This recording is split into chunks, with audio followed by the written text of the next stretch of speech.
नमस्कार दोस्तों। आपने सूर्य और शनि की कहानी तो सुनी होगी। पुरानी कथाओं में भी इसका जिक्र होता है और एस्ट्रोलॉजी के अंदर तो इसका एक विशेष महत्व माना जाता है। यदि किसी के चार्ट में सूर्य और शनि एक ही हाउस में आ गए या एक दूसरे पर दृष्टि भी पड़ गई तो उसको शुभ संकेत नहीं माना जाता उस पर्सन के लिए। तो ऐसा क्यों होता है? क्या इसका सिर्फ इतना ही पहलू है समझने का, या ये कहानी हमें कुछ और भी बता रही है? आज के वीडियो में मैं आपको इस कहानी का डिकोड करके दूंगी कॉन्शियसनेस के लेवल पर, जिसको हम अपनी लाइफ से रिलेट कर सकते हैं और तब हमें एक्चुअली समझ आएगा ये कहानी हमें क्या सिखा रही है। तो इसको स्टार्ट करने से पहले मैं आपको थोड़ा सा ये स्टोरी जरा ब्रीफिंग कर देती हूँ ताकि आपके लिए रिलेट करना आसान हो। तो कहानी कुछ इस तरीके से है कि सूर्य की एक पत्नी थी जिसका नाम था संज्ञा। संज्ञा से ऑलरेडी उनके बच्चे थे, पर एक स्टेज पर संज्ञा जो है वो सूर्य का ताप सहन नहीं कर पाती, तो वो क्या करती है, वो अपनी एक छाया क्रिएट कर देती है। छाया को बोलती है तुम मेरे बच्चों का ख्याल रखना और तुम्हें सूर्य के साथ किसी भी किस्म की शारीरिक नजदीकी नहीं बनानी। छाया भी अपनी बात पूरे तरीके से मानती है और वैसा ही करती है जैसा संज्ञा ने कहा था। उधर संज्ञा अपने पिता के पास जाती है जो थे विश्वकर्मा, और उनको सारी बात बताती है और उनसे हेल्प मांगती है। वो कहते हैं तुम सूर्य के बिना आई हो, मैं तुम्हारी मदद नहीं कर सकता। तो संज्ञा क्या करती है, वो एक अश्व का रूप लेकर एक जंगल में रहना स्टार्ट कर देती है। अब इधर एक स्टेज ऐसी आती है जहां पर छाया के सूर्य के सब नजदीकी बन जाती है और उससे शनि का जन्म होता है। जब शनि का जन्म होता है तो शनि का रंग रूप देखकर सूर्य को डाउट होता है ये मेरी संतान कैसे हो सकती है। तो फिर उसके बाद सूर्य पता लगाते हैं संज्ञा के बारे में उसके पिता के पास जाकर, और वो उन्हें सारी कहानी बताते हैं। तब वो उनका थोड़ा सा तेज कम करते हैं और तब सूर्य भी अश्व का रूप लेकर वहीं संज्ञा के साथ वन में रहने लगते हैं। वहां से उनके दो बच्चे होते हैं, दोनों ट्विंस होते हैं जिन्हें कहा जाता है अश्विनी कुमार, जो कि कॉस्मिक वैद्य माने जाते हैं। अब इधर से जब शनि का जन्म होता है तो शनि और सूर्य के बीच में बहुत तनातनी होती है। सूर्य शनि को पसंद नहीं करते, शनि सूर्य को पसंद नहीं करते, और शनि डिसाइड करते हैं मैं अपने पिता से ऊपर उठकर दिखाऊंगा। तो वो क्या करते हैं, वो शिव जी की तपस्या करते हैं। तपस्या से खुश होकर शिव जी उनको वरदान देते हैं कि तुम अब से कर्माधिकारी बनोगे, यानी लोगों के कर्म पूरे कराने में मदद करोगे, उनका लेखा जोखा करोगे, उनके कर्म के हिसाब से उन्हें दंड रिवॉर्ड जो भी देना है वो तुम दोगे। तो ये कार्य वो उनको सौंप देते हैं। इसके बाद सूर्य और शनि के बीच में भी जो तनाव था वो धीरे धीरे कम होना स्टार्ट हो जाता है, लेकिन ये सिर्फ कम हुआ होता है, जिसे मित्रता कहते हैं, वो फिर भी नहीं हुई होती। अब समझते हैं कहानी हमको क्या बता रही है। सबसे पहले पात्र पर आते हैं जो है सूर्य। सूर्य कौन है? सूर्य है प्रकाश, वो प्रकाश जो हर किस्म का अंधकार दूर करने में सक्षम है। दूसरे शब्दों में हम इसे कह सकते हैं वो सत्य है जो हर किस्म के झूठ को खत्म कर देता है। अब ये सत्य जो है ये कई बार बहुत हार्श हो सकता है, कई बार सॉफ्ट लग सकता है। धूप भी तो वैसे ही होती है ना सूर्य की, किसी को बहुत अच्छी लग जाती है, किसी को बहुत तीखी लगती है तो वो उससे भागना चाहता है। तो संज्ञा के साथ भी ऐसा ही था। संज्ञा कौन है? संज्ञा वो अवेयरनेस है, वो कॉन्शियसनेस है, वो चेतना है जो इस सत्य को धारण करती है। जैसे हम हैं, हमारे अंदर एक चेतना है जो या तो किसी ट्रुथ को एक्सेप्ट करेगी या उसको रिजेक्ट करेगी। तो संज्ञा वो वाली चेतना है। जब संज्ञा सूर्य को खुशी खुशी एक्सेप्ट करती है, यानी जब हम सत्य चाहे कितना ही कठोर लग रहा हो, कड़वा लग रहा हो, उसको एक्सेप्ट करने के लिए रेडी होते हैं, तब जन्म होता है यम का और यमी का। यमी जो है यमुना है, यम हम जानते ही हैं धर्मराज। तो जब संज्ञा तैयार नहीं थी सूर्य का तेज सहन करने के लिए, यानी जब इंसान तैयार नहीं होता किसी सत्य को एक्सेप्ट करने के लिए, तो वो उससे भागता है। वो अपना एक शेडो सेल्फ, एक फॉल्स आइडेंटिटी क्रिएट कर देता है। फॉर एग्जाम्पल, मान लीजिए आप किसी को प्यार करते हैं और आप उसका सच तो जानना चाहते हैं, इस व्यक्ति का सच क्या है, लेकिन वो सच जब हार्श रूप में सामने आता है आप उसके लिए तैयार नहीं है। जैसे ही सामने वाला पर्सन आपको सच दिखाना स्टार्ट करता है, आप इंस्टेंटली अपने आप को क्लोज कर देते हैं और अपने आप को एक भ्रम दे देते हैं तुम मुझे क्या सत्य दिखाओगे, तुमसे ज्यादा अच्छा सत्य मुझे पहले से पता है। मतलब जानना तो आप चाह रहे थे, आप उसके पास गए भी जानने के लिए, लेकिन आपने अपने आप को ये बहकावा दे दिया कि तुमको सत्य पता ही नहीं, मुझे पहले से पता है। तो यानी अब आप सत्य नहीं सुनेंगे। तो यहां क्या करेंगे आप? आपने अपनी छाया क्रिएट कर दी, आपका शेडो सेल्फ क्रिएट कर दिया, जो आपकी फॉल्स आइडेंटिटी है, जो उस ट्रुथ को नहीं सुनना चाहती। इसीलिए संज्ञा ने छाया को बोला, तुम्हें सूर्य से नजदीकी नहीं बनानी। तो इसको हम इस तरीके से हमारी कहानी में समझ सकते हैं। लेकिन कई बार ऐसा होता है, हम भाग भी रहे होते हैं, लेकिन कहीं ना कहीं हम सत्य को सुनना भी चाहते हैं। और किसी पॉइंट पर आकर जैसे वो चीज आपके अंदर चली जाती है, you are not fully ready, means you are partially ready. थोड़े तो तैयार हो गए, पूरे तैयार नहीं हो। जब ऐसी परिस्थिति में हम सत्य को एक्सेप्ट करते हैं, तो हम सत्य को डिनाई नहीं करते, तभी उसने कंसीव किया, नहीं तो कंसीव ही नहीं होता। तो यानी कंसीव तो हो गया, लेकिन अभी ये सत्य तकलीफ दे रहा है। क्यों? क्योंकि अंदर से चेतना तैयार नहीं थी उस बात के लिए। तो क्या होता है? इस दर्द से जन्म होता है शनि का। ट्रुथ है, मान भी लिया, एक्सेप्ट नहीं हो रहा। जैसे मैंने उसी एग्जाम्पल में आपको बताया, वो नहीं सुनना चाहती थी कि उसके बॉयफ्रेंड के अंदर कोई कमी है, या वो उसके लिए ठीक नहीं है, या वो उसको नहीं मिलेगा। लेकिन सच जानना भी चाहती थी, तो किसी पॉइंट पर आने दिया उसने सच को अपने पास। मान लीजिए सच कठोर ही था कि वो व्यक्ति सही नहीं है, इसलिए तुम्हें नहीं मिलेगा, तुम उसको भूल जाओ, छोड़ दो, वही तुम्हारे लिए अच्छा है। एक्सेप्टेंस में आ गया, लेकिन ऊपरी वाली एक्सेप्टेंस है कि ठीक है, मैं इसको डिनाई तो नहीं कर सकती क्योंकि ये यही सच है, तो मानना तो पड़ेगा। लेकिन अंदर की जो अटैचमेंट्स, इग्नोरेंस, वो जो मोह और सारी चीजें उस पर्सन के साथ जुड़ी हैं, जो जो मन बार बार कह रहे नहीं, किसी तरह ये झूठ हो जाए, किसी तरह ये मुझे मिल ही जाए, वो सारी चीजें तकलीफ दे रही है अंदर। सच आ भी गया, अंदर उतर नहीं पा रहा, उतारना चाह भी रहे हैं, लेकिन दुख हो रहा है। मन में बार बार ऐसे विचार आ रहे हैं, ऐसा क्यों हुआ, वैसा क्यों हुआ, वो ऐसा क्यों निकला, वैसा क्यों निकला। तो क्या है, एक किस्म की एक ऐसी स्टेज में आप हो जिसको हम पेनफुल स्टेज कहते हैं, जहां एक इंसान को हीलिंग की जरूरत होती है। यहीं पे जन्म होता है शनि का। शनि के अंदर वो पेन ऑलरेडी है, क्योंकि उसका जन्म ही इस पार्शियल एक्सेप्टेंस से हुआ है। तो शनि भी उसी के साथ जन्म लेकर आया है। सूर्य को शनि क्यों पसंद नहीं है? क्योंकि सूर्य ये नहीं देख रहा कि मेरा सच कठोरता या क्या था। सूर्य ने सबके ऊपर समान प्रकाश डालना था, वो तो अपने सत्य को एक ही तरीके से सबके सामने रखता है, तो उसने रख दिया। तो उसको यह है कि तुम एक्सेप्ट क्यों नहीं कर रहे? ट्रुथ तो ट्रुथ है, तो तुम एक्सेप्ट क्यों नहीं कर रहे उसको? तुम्हें मान लेना चाहिए ना भाई। अब जिस पर्सन ने उसको ये बताया कि ये पर्सन तुम्हारे लिए सही नहीं है, तो वो भी क्या कर रहा है, वो उसको ये कि मैं तो ट्रुथ दिखा रहा हूं तुम्हें, तो तुम्हें मान लेना चाहिए। तुम क्यों नहीं मान रहे? तो इसका मतलब तुम्हारी प्रॉब्लम है। तो सूर्य की प्रॉब्लम ये है। अब शनि अपने पेन में है, ये स्टेजेस आती है, ये मैंने बहुतों के जीवन में देखा है इस तरीके से। मैं इसको बाद में आपको एग्जाम्पल देकर भी बताऊंगी ताकि आप रिलेट कर पाए। ये सारी स्टेजेस लिटरली आती हैं लाइफ में, कि जब हम किसी ट्रुथ को होल्ड करने के लिए रेडी नहीं होते और ट्रुथ आ जाता है फिर भी हमारे पास, ना हम उसे डिनाई कर पा रहे हैं, ना रख पा रहे हैं, तो एक लंबा प्रोसेस से हम गुजरते हैं, जिसको हम हीलिंग का प्रोसेस कहते हैं, जिसके अंदर धीरे धीरे धीरे धीरे चेतना इन सब बातों को एक्सेप्ट करती है, और तब ये पेन जो है ट्रांसफॉर्म हो जाता है। यही शनि का वो वाला पीरियड है। सूर्य से ऊपर उठना मीन सत्य से अब मैं ऊपर उठ जाऊंगा, यानी ये सत्य मुझे अब तकलीफ ही ना दे पाए।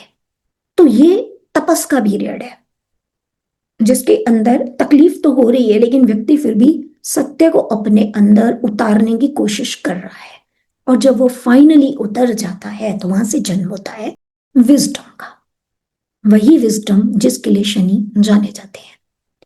शनि सिर्फ अपनी क्रूरता कठोरता के लिए नहीं जाने जाते, वो अपनी विजडम के लिए जाने जाते हैं, कि वो सबसे ज्यादा वाइज टीचर है। उनके नाम का अर्थ होता है शनैः शनैः, धीरे चलना। धीरे क्यों? क्योंकि ये पीरियड जो होता है ये समय लेता है। एकदम से ऐसा नहीं होता कि आप जिस चीज के लिए रेडी नहीं है आपने किसी को बता दिया और नॉर्मल हो जाए आप और उसको एक्सेप्ट कर ले।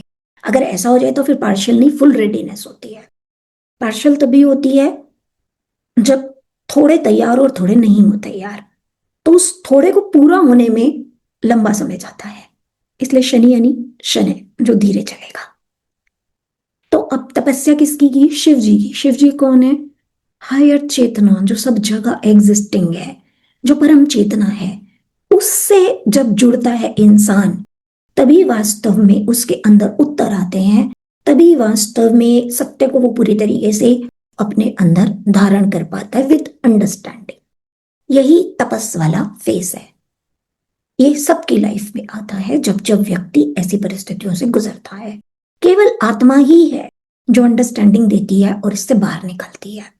और जब किसी दर्द को हम हील कर देते हैं, मीन्स अब उसके पास परेशान करने की हमें पावर नहीं रही, हमारे अंदर इतनी अंडरस्टैंडिंग, इतना ज्ञान उतर गया कि अब ये चीज हमें तकलीफ नहीं दे रही, उल्टा हमने इसके पीछे के कारण जान लिए, तो हमारे अंदर विजडम का जन्म होता है। फिर शिवजी जी ने कर्म अधिकारी बना दिया, यानी जाओ तुम सबके कर्मों को खत्म कराओगे, मतलब उसके हिसाब से तुम परिस्थिति क्रिएट करोगे। कर्म अधिकारी कौन हो सकता है? देखिए मैं भी एक काउंसलर हूं, मैं लोगों को कर्म समझने में हेल्प करती हूँ। ये हेल्प मैं कब कर सकती हूँ? ये हेल्प मैं तब कर सकती हूँ जब मैंने खुद ने पहले अपने ऊपर इतना काम किया, अपने जीवन में मैंने उस चीज को जिया, जब मैंने अपनी सिचुएशंस को विजडम में कन्वर्ट कर दिया, तब मैं दूसरे को बता सकती हूँ देखो ऐसा करते हैं तो ऐसा हो जाता है, ये परिस्थिति अगर ऐसे आ रही है तो इसमें तुम ऐसा करो। गेटिंग? तो शनि वो परिस्थिति क्रिएट करता है सिंपली। क्यों? क्योंकि शनि के पास वो विजडम है। फिर शनि वो ज्ञान भी देता है जो सीखना चाहते हैं उनको, समझाता भी है। बट द पॉइंट इज, जैसे ही शनि का नाम हम सुनते हैं हमें लगता है ये ना आए मेरे पास। कहानी में ये भी आता है कि शनि की छाया भी कोई अपने ऊपर नहीं चाहता पड़े। क्यों? क्योंकि जब जब शनि का समय आएगा, शनि पास आएंगे, तो इसका मतलब वो आपकी कुछ कार्मिक लर्निंग को पूरा कराएंगे। जब जब कार्मिक लर्निंग पूरी कराने वो आएंगे और आप तैयार नहीं है उसके लिए, वही पार्शियल रेडीनेस या नो रेडीनेस एट ऑल, तो फिर हमें तकलीफ होगी। होता ही है ना। हम क्यों जाते हैं एस्ट्रोलॉजर के पास? इसलिए तो जाते हैं कष्ट सहना ही ना पड़े, हटा दो इसको। जबकि जिसको हम कष्ट कह रहे हैं वो एक पर्पस से आ रहा है, उसका पर्पस केवल इतना होता है हम उसके पीछे छुपे हुए अपने कर्म को अंडरस्टैंड करें और उसको पूरा करें। अगर हम अपना फोकस उस पर डाल दें बजाय इसके ये हो ही क्यों रहा है, होना ही नहीं चाहिए, तो फिर शनि हमें कष्टदायी नहीं लगता। लेकिन जब हम नहीं चाहते तो फिर हम कहेंगे तुम तो दूर ही रहना, मेरे पास आना ही मत बिल्कुल भी। तो बस वही वो चीज होती है। शनि आ रहा है इसलिए क्योंकि उसने आपके कर्म पूरे कराने हैं। कर्म तो पूरे करेंगे ही, संसार में आए किस लिए हैं वरना। तो शनि तो इन्हें मदद ही कर रहे हैं और उनके पास वो वाला अनुभव है इसलिए वो ये काम कर सकते हैं, इसलिए उन्हें ये वाला अधिकार दिया गया। मनुष्य होता है जो शनि के लिए बैरियर क्रिएट करता है। अगर मनुष्य भी कहे ठीक है आप जो समझाना चाहते हो मैं समझने को रेडी हूं, आप मुझे बस बताओ मैं क्या करूं, तो शनि समझाते भी हैं अपने तरीके से। लेकिन क्या होता है, शनि बिल्कुल जड़ से जाके खत्म करते हैं कर्म को। तो वो तब तक आपके रास्ते रोकते रहते हैं, तब तक चैलेंजेस लाते रहते हैं, प्रॉब्लम खड़ी करते रहते हैं, जब तक आप पूरे तरीके से समझकर अपने आप को उससे मुक्त ना कर दो।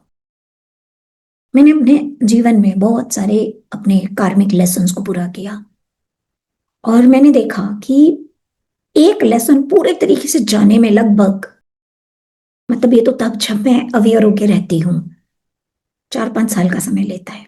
4-5 साल में अलग अलग तरीके से सेम ही चीज की परिस्थितियां बनकर आती हैं, लेकिन क्योंकि मैं एक अवेकन्ड पर्सन बनकर जीती हूँ तो मेरे लिए उस चीज को हैंडल करना उतना मुश्किल नहीं हो पाता, क्योंकि मैं देखती हूँ हर बार से ज्यादा मेरी कैपेसिटी नेक्स्ट टाइम बढ़ जाती है। उसको हैंडल करने की।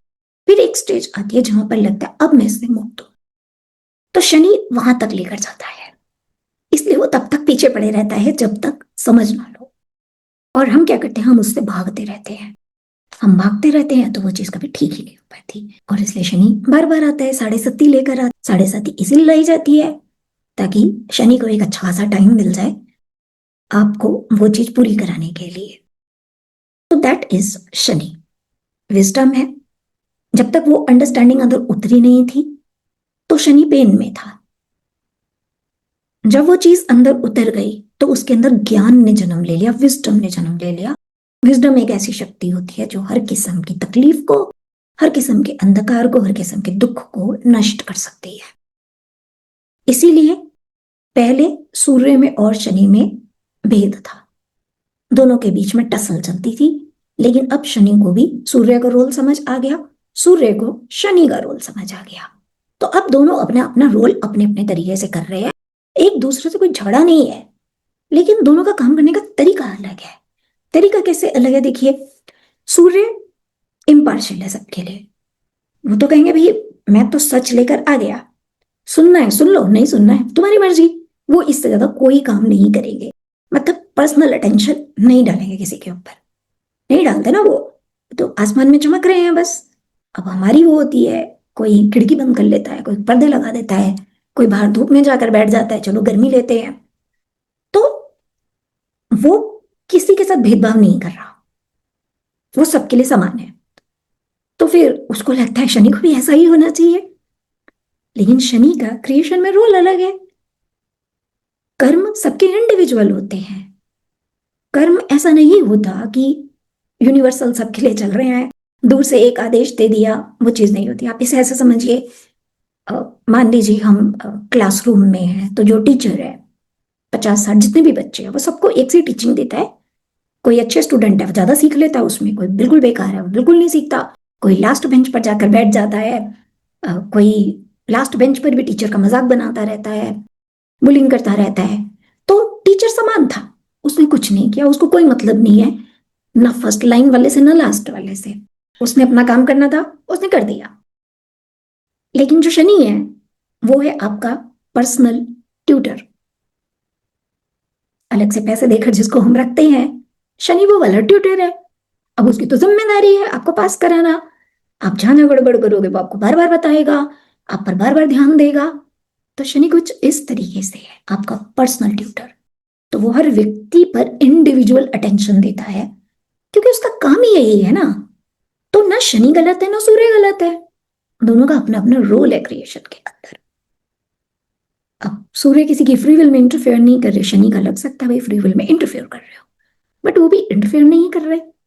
क्यों नहीं कर रहे? क्योंकि प्रारब्ध पहले से निश्चित होता है कि इस जन्म के अंदर आप इन इन कर्मों के ऊपर काम करने जा रहे हो। तो जब आप इन इन कर्मों के ऊपर काम करने जा रहे हो तो कुदरत वो परिस्थिति बनाएगी आपके लिए। तो शनि तो बस वही कुदरत है जो वो वाली परिस्थिति बनाएंगे, बार बार अड़चने लाएंगे। कोई मदद दे भी रहा है तो उसको रोक देंगे, नहीं इसको खुद ही करना है सब कुछ। पर्पस किसी को तंग करना नहीं होता, पर्पस होता है आपको आपके स्वरूप में, आपकी शक्तियों में वापस आने में आपकी मदद करना। तो उस तरह से देखें तो मुझे लगता है सूर्य से भी ज्यादा इंपॉर्टेंट है हमारे लिए। क्योंकि कर्मों से जब हम मुक्त होते हैं ना तो फिर वो मुक्ति वास्तविक मुक्ति होती है। तो शनि शनै कुछ है भी, लेकिन ज्यादा शनै इसलिए लगता है क्योंकि हम तैयार ही नहीं है, हम भागे जा रहे हैं। वो कह रहे हैं रुक जाओ, हम कह रहे हैं नहीं, सामना ही नहीं करना तुम्हारा। तो क्या होता है ना, दुख का तो एक पल भी सदियों जैसा लगता है, और सुख के सालों भी ऐसा लगता है पंख लगाकर उड़ गए। दुख क्या होता है? जब हम तैयार नहीं है किसी बात के लिए, समझने के लिए, तो वो हमें दुख लगता है। जब तैयार हो जाते हैं तो दुख खत्म। अब इसके अंदर एक और चीज भी बहुत इंटरेस्टिंग है जिसको हम साथ साथ कवर करते हैं। अच्छा, ये इत्तेफाक नहीं हो सकता। आप देखिए, संज्ञा छाया, संज्ञा के भी 3 बच्चे, छाया के भी 3 बच्चे। संज्ञा के बेटे का नाम भी मनु, उसके बेटे का नाम भी मनु। संज्ञा की एक बेटी यमुना रिवर, उसकी एक बेटी तापी रिवर। इधर से एक धर्म अधिकारी, एक कर्म अधिकारी। ऐसा नहीं लगता कि जैसे जैसे उसको बड़े प्लान्ड तरीके से बनाया गया है कि एक परिस्थिति समझाने के लिए कि ये हो तो क्या होगा, ये हो तो क्या होगा। अब थोड़ा सा इसको भी समझते हैं। मनु क्या होता है? मनु मीन्स मन, मानस, मनुष्य, जिससे क्रिएशन बिगिन होती है। मनु को हमेशा ऐसे ही डिफाइन किया गया है, जो तब तब आता है जब जब क्रिएशन होनी है नई। प्रलय के बाद मनु ही आता है। तो हमारी जिंदगी में भी बार बार नई क्रिएशन होती है। मैंने कहा सत्य का सामना, मान लीजिए उसी एग्जाम्पल को ले लेते हैं। अब उस लड़की का सत्य से सामना हुआ, अब यहां से एक नई क्रिएशन होगी। क्यों? क्योंकि वो पुराना तो कंटिन्यू नहीं करेगी, तो नया स्टार्ट होगा। अब ये नया कैसा होगा ये डिपेंड करेगा। या तो पहली बार में जो बंदा उसको समझा रहा था कि ये लड़का सही नहीं है और उसने समझ लिया, खुशी खुशी उसने एक्सेप्ट कर लिया कि ये मेरे लिए ठीक नहीं है, मेरे हायर गुड में नहीं है, मैं इससे अपनी दूरी बना रही हूँ, बात खत्म। अब क्रिएशन कैसी होगी? हैप्पी वाले। उसने उसको छोड़ दिया, अब वो लाइफ में आगे बढ़ेगी, अपने लिए किसी और को ढूंढेगी, नहीं ढूंढेगी, जो भी मतलब, but she is happy, she has no complaints. तो यहां मनु की क्रिएशन कौन सी हुई? जिसमें तकलीफ नहीं है, दुख नहीं है। यमुना भी कौन है? यमुना रिवर मीन्स फ्लो, बहाव। लाइफ भी तो फ्लो करती रहती है ना। तो यहां अब कैसा फ्लो हो रहा है? वैसे वाला फ्लो हो रहा है जिसके अंदर शीतलता है, दुख नहीं है, कष्ट नहीं है। फिर जब हम देखते हैं धर्मराज को, तो यम कौन है? यम का एक मीनिंग ये भी होता है अंकुश में रखना, बाउंड्रीज में रखना। मीन्स जो चीजें सही नहीं है उनसे अपने आप को दूर भी हटाना, और जो सही है उसको धारण भी करना। इसीलिए धर्मराज, धर्म भी क्या है? वही जिसको धारण किया जा सके, यानी जो सही है उसको हर हाल में किया जाए, जो गलत है उसको बिल्कुल ना किया जाए। तो ये धर्मराज है, इसमें कोई कष्ट नहीं है, कुछ नहीं है, अंडरस्टैंडिंग से आता है। जो व्यक्ति के अंदर अंडरस्टैंडिंग है, एक्सेप्टेंस है, तो वो करने वाली चीजें करेगा, नहीं करने वाली से अपने आप को हटाएगा। तो यहां पर ये वाला धर्म चल रहा है। अब हम छाया की साइड वाली देखते हैं। छाया कौन थी? Partial acceptance. पार्शियल एक्सेप्टेंस में मनु की क्रिएशन कैसी होगी? वही पेन वाली, जो इतना लंबा पीरियड चल रहा है, जब तक व्यक्ति समझ नहीं लेगा इसके पीछे के कारण क्या थे, वो उनसे ऊपर नहीं उठ जाएगा, शनि की बाद वाली स्टेज तक नहीं पहुंचेगा, तब तक उस क्रिएशन में दुख रहेगा, क्वेश्चंस रहेंगे, प्यूरिफिकेशन होता रहेगा। एक किस्म का तपस जिसे कहते हैं वो चलता रहेगा। तप भी क्या होता है ना, रिस्ट्रेन करना, मंथन करना अपने अंदर, यही सारी चीजें तो होती हैं तप में। अपने अंदर के दोषों का शुद्धिकरण करना, अपने अंदर की अग्नि जलती रहती है जो कष्ट देती रहती है, दैट इज तपी। तो एक किस्म से आपको बताया जा रहा है कि जब आप एक्सेप्ट करते हैं तो आपके जीवन में क्या होता है, जब आप एक्सेप्ट नहीं करते, पार्शियल एक्सेप्ट करते हैं, तब आपके जीवन में क्या होता है। और फिर यदि आप अपने ऊपर काम करते रहते हैं तो एक स्टेज पर जाकर फिर शनि की विजडम आपके अंदर उतर जाती है, और तब आप सत्य से वास्तव में ऊपर उठ जाते हैं। अब सत्य कितना ही कड़वा है, कितना ही कठोर है, आपको कष्ट नहीं देता। अब स्टोरी की वो वाली साइड भी देखते हैं जो संज्ञा की बच गई। संज्ञा ने क्या किया? ट्रुथ तो चाहिए था, लेकिन हर्ष आ रहा था तो वो रेडी नहीं थी उसके लिए, तो उसने कहा मुझे नहीं चाहिए, वो वहां से चली गई। गई किसके पास? विश्वकर्मा के पास। विश्वकर्मा कौन है? कॉस्मिक आर्किटेक्ट, जो स्ट्रक्चर देते हैं किसी चीज को, यानी ट्रुथ को होल्ड करने का भी स्ट्रक्चर वो दे सकते थे, पर उन्होंने उस समय नहीं दिया। क्यों नहीं दिया? क्योंकि संज्ञा ट्रुथ को होल्ड नहीं करना चाहती थी। संज्ञा चाहती थी कि ट्रुथ मेरे पास ना आए, इसलिए उन्होंने संज्ञा की तब मदद नहीं की, और वो चली गई, अशुभ बनकर वहां रहने लगी। फिर जब सूर्य गए तब उन्होंने बताया कि तुम्हारा तेज उसको ज्यादा लग रहा है, अगर इसको कम किया जाए तो फिर शायद वो तुम्हारे सच को भी एक्सेप्ट कर लेगी। तो उन्होंने फिर बैलेंस कराया इस चीज को, वो वेसल तैयार किया जिसके अंदर ट्रुथ होल्ड हो सके। इसको मैं आपको एक एग्जांपल देके समझाती हूँ, मेरे अपना एक्सपीरियंस है लाइफ का। पहले क्या होता था, जब मेरी ये जर्नी स्टार्ट हुई हुई मुझे ट्रुथ दिख जाता था और मुझे लगता था मैं ट्रुथ बता दूं सबको, सबका भला होगा। तो मेरे कोई स्टूडेंट्स वगैरह भी अगर आते थे, जैसे मुझसे कुछ डिस्कस कर रहे हैं, तो मैं सच दिखा देती थी उनको। मैं ये नहीं समझ पाती थी मेरा ये सच हार्श हो रहा है उनके लिए।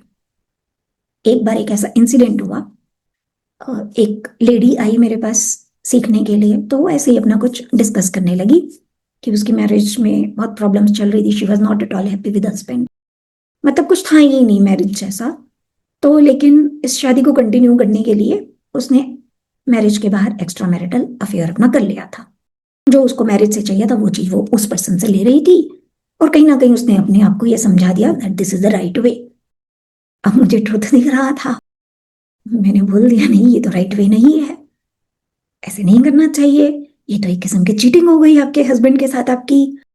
मतलब if you are not happy with him तो फिर रास्ता कुछ ऐसा निकालो ना, सही तरीके से अलग हो जाओ जिसमें किसी का नुकसान ना हो, या फिर इसको ठीक करने की कोशिश करो। अगर लगता है बिल्कुल ही नहीं हो सकता ठीक तो फिर रास्ता वैसा निकालो।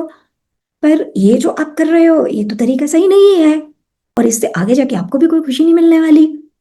कल को जब इस रिलेशन के बारे में औरों को पता चलेगा देन फिर आपका क्या होगा। But she was not at all ready that time. मतलब वो मुझसे चाहती तो थी मैं उसे सच बताऊं, इसीलिए पूछ रही थी कि भाई ये इवॉल्व है, ये मुझे ज्यादा अच्छे तरीके से धर्म समझने में मदद करेंगी। पर वो ये एक्सपेक्ट नहीं कर रही थी मैं ऐसे धर्म समझा दूं, और मैंने ऐसे समझा दिया स्ट्रेट फॉरवर्ड होकर। मैं लिटरली उस दिन देख रही थी, उसने क्लोज कर दिया। उसके बाद वो मेरे पास पलट कर वापस नहीं आए, क्योंकि वो मुझसे ये वाला जवाब नहीं चाह रही थी। विद पीरियड ऑफ टाइम ऐसे कई इंसिडेंट्स मेरे साथ हुए, तो मुझे समझ आया मैं तो सही ही बताती हूँ इनके भले के लिए, फिर क्या प्रॉब्लम हो जाती है। फिर मुझे समझ आया मेरे सच को सुनने के लिए वो अभी उस तरह से रेडी नहीं है। वो ट्रस्ट तो करते हैं मुझ पर, इसीलिए पूछते हैं मुझसे, लेकिन शायद मैं थोड़ा ज्यादा स्ट्रेट फॉरवर्ड हो जाती हूँ, तो मैंने अपने ताप को कम किया। अब मैं पहले कॉन्फिडेंस में लेती हूँ सामने वाले को, पहले मैं ये बिलीव दिलाती हूँ हाँ मैं तुम्हें समझ रही हूँ, बिल्कुल समझ रही हूँ। और अब मैंने अपना तरीका बदल दिया उस सच को बताने का। ये डिफरेंस मैंने अपने अंदर देखा। तो इससे क्या होता है, अब मेरी बात सामने वाला ले पाता है। तो क्या होता है जब ये दोनों मिले, अब उन्होंने स्ट्रक्चर चेंज कर दिया, थोड़ा लो कर दिया सूर्य को, और संज्ञा ने भी एक्सेप्ट कर लिया। तो अब दोनों के मिलन से क्या हुआ, अश्विनी कुमारों का जन्म हुआ। तो अब ये जो अश्विनी कुमार है ये कॉस्मिक वैद्य है, हीलिंग हीलिंग से जाने जाते हैं। हीलिंग कैसे होती है, हीलिंग का प्रिंसिपल है, हीलिंग तभी हो सकती है जब पहली कंडीशन आप एक्सेप्ट करो गड़बड़ क्या है। वही चीज आ गई, सत्य को समझो पहले, ये कंडीशन है हीलिंग की, इसके बिना हीलिंग नहीं होती। यदि आप मानते ही नहीं हो कि प्रॉब्लम है भी कोई, तो कोई आपको हील कर ही नहीं सकता दुनिया में। तो पहले तो आप एक्सेप्ट करो, आपके सामने सच आए और उस सच को आप एक्सेप्ट करो। एक्सेप्ट करना छाया वाला नहीं, फिर तो पेन होगा, फिर उस स्टेज से गुजरेंगे। लेकिन जब ये वाला एक्सेप्टेंस आता है, okay I understand what you are saying, मुझे तुम्हारी सारी बातें समझ आ रही हैं, तब वास्तव में हीलिंग होती है। और वो जो इतने लंबे प्रोसेस से शनि गुजरा होता है उससे गुजरने की जरूरत नहीं पड़ती, अश्विनी कुमार वाले रास्ते से काम जल्दी हो जाता। तो ये इस पूरी स्टोरी का डी कोड है। अब आप देखें तो हर चीज जैसे परफेक्टली फिट हो रही है, हमें ये समझाया जा रहा है जीवन में कैसे आगे बढ़ो। सत्य तो देखिए ग्रोथ के लिए जरूरी है, सत्य से भागकर किसी की ग्रोथ नहीं हो सकती। तो प्रकाश तो सबको चाहिए सत्य का, सत्य को सुनने के लिए हमको तैयार होना है। और यदि आप ऐसी स्टेज पर हो कि सत्य सुनाने वाले हो, तो फिर आपको भी इसके लिए तैयार होना है। सामने वाले की रेडीनेस के हिसाब से अपने सत्य को एडजस्ट करो। कई बार कठोर होना पड़ता है, कई बार माइल्ड होना पड़ता है। ये सबक मैंने अपने जीवन में समझे सीखे। तो व्यक्ति जब किसी चीज को समझने के लिए रेडी नहीं है तो उसको छाया वाली स्टेज से गुजरना पड़ेगा, पेन और सब। और उसमें भी यदि उसने सीखा तब बनेगा वो शनि, तब विजडम आएगी। नहीं सीखा तो फिर बहुत लोग ऐसे हैं, जिंदगी में एक घटना घटी सारा जीवन उसके लिए खत्म कर देते हैं, उस विक्टिमहुड से उस ट्रॉमा से बाहर ही नहीं निकल पाते। तो ये क्या होता है, ये विजडम में कन्वर्ट नहीं हुआ, चले ही जा रहा है चले ही जा रहा है। तो जब एक्सेप्टेंस नहीं है पूरी तो ये होगा, बिल्कुल ही एक्सेप्टेंस नहीं है तो कुछ भी नहीं होगा। मैंने आपको बताया ना, कंसीव कब हुआ? जब छाया के अंदर थोड़ी एक्सेप्टेंस आई। वो भी नहीं आती तो फिर तो कंसीव ही नहीं होगा, फिर तो चले जा रहा है, मतलब झूठ छुपा हुआ है, सच सामने आएगा ही नहीं। और यदि सत्य को हम एक ओपन माइंडेडनेस के साथ, एक एक हायर अंडरस्टैंडिंग के साथ, आत्मा से कनेक्ट होकर समझने की कोशिश करें और एक्सेप्ट करें, तो फिर अश्विनी कुमार वाला सच सामने आएगा। अब ये कष्टदायी नहीं होगा। अब जो क्रिएशन बन रही है वो अच्छी क्रिएशन बनेगी। तो बताइए क्या समझे आप इससे? आपने ऐसा कुछ अनुभव किया अपने जीवन में? कहां तक आपको लगा ये कहानी आपकी जिंदगी के किसी हिस्से से रिलेट हो रही है? कमेंट करके बताइए, शेयर कीजिए। वीडियो अच्छा लगा है तो लाइक कर दीजिए। ऐसे और किसी टॉपिक्स पर अगर आप चाहते हैं और मैं कुछ डिकोड करके आपको दूं, उसके हायर मीनिंग्स जिसको हम अपनी लाइफ में अप्लाई कर सके, तो आप मुझे वो भी कमेंट करके बता सकते हैं। नेक्स्ट टाइम और कुछ डिकोड करेंगे। तब तक के लिए नमस्कार। जय श्री कृष्ण।